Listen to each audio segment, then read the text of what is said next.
Hi guys and welcome back. So today I'm going to be showing you how to make this Nectarine Frangipane Tart. Let's begin. To get started on the recipe, you'll want to make the pastry. To do that, grab yourself a medium-sized mixing bowl, place in your egg and sugar and whisk together until they are very well combined. The mixture should be lighter and fluffier in colour and consistency. Set aside until needed later on. Into your food processor, add in your butter, your flour and your salt. Then blitz together until you've got like a breadcrumby kind of sandy consistency. That's what you're looking for at this stage.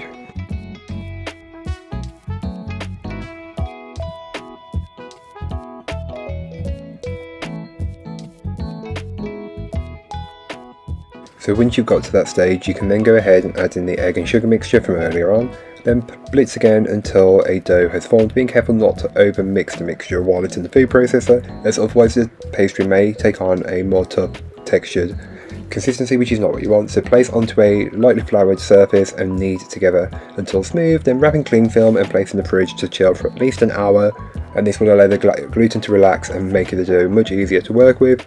Then after an hour you can flour your work surface again and place your dough onto it and roll it out. You want it to be quite thin, so around the thickness of a pound coin or a little bit more than that. And once you've got to that consistency, you're good to go.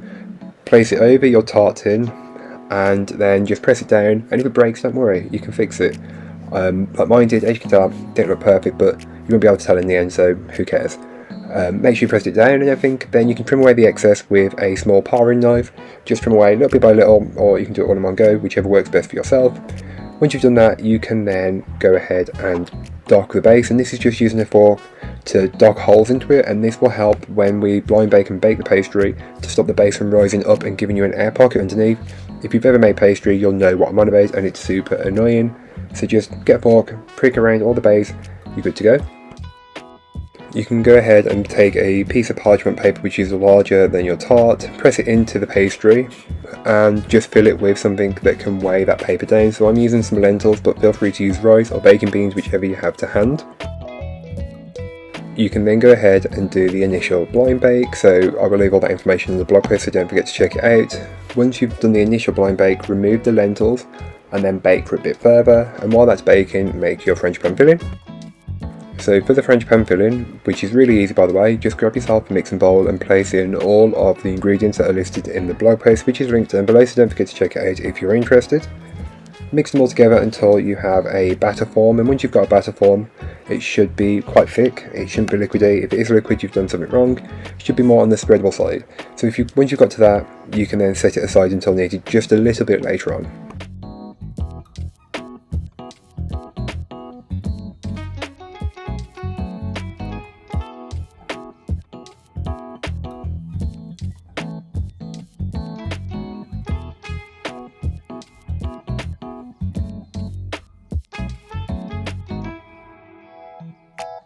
So into the pastry base, you can go ahead and add in the nectarine jam. This is a homemade one, but feel free to use a store-bought one if you can get one. I don't think I've seen it in supermarkets, but you should be able to find it in specialty stores. Then on top of that, you can go ahead and add on the Frangipane, and it may look like a lot, but don't worry, you do need a lot because this is a big tart. Normally I make smaller tarts, but I had ingredients to use up, and this was made last year, so yeah, I had a bit more to waste. Bake it off, then once it's baked and out of the oven, brush over with some apricot glaze which has been warmed slightly, and just brush it over the top. This will add a much nicer appearance to the top of the tart, make it look shiny and not so dull. And around the edge add some toasted almonds. I had these from another recipe, but just place them around the edge and it'll add a little bit of decoration. If you really wanted to, before you bake this up, you could place some of the nectarine pieces on top, but that's completely optional and not needed. But here's what the tart looks like up close. This is a very good recipe, and when I gave it to friends and family, they all enjoyed it, so why not?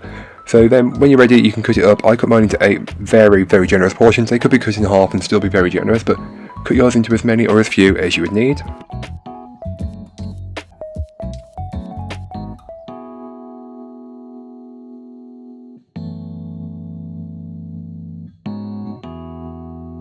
So thank you so much for watching, I hope you enjoyed. If you did, don't forget to like, comment and subscribe for more from me, and I'll be back again soon with another recipe, so join me then.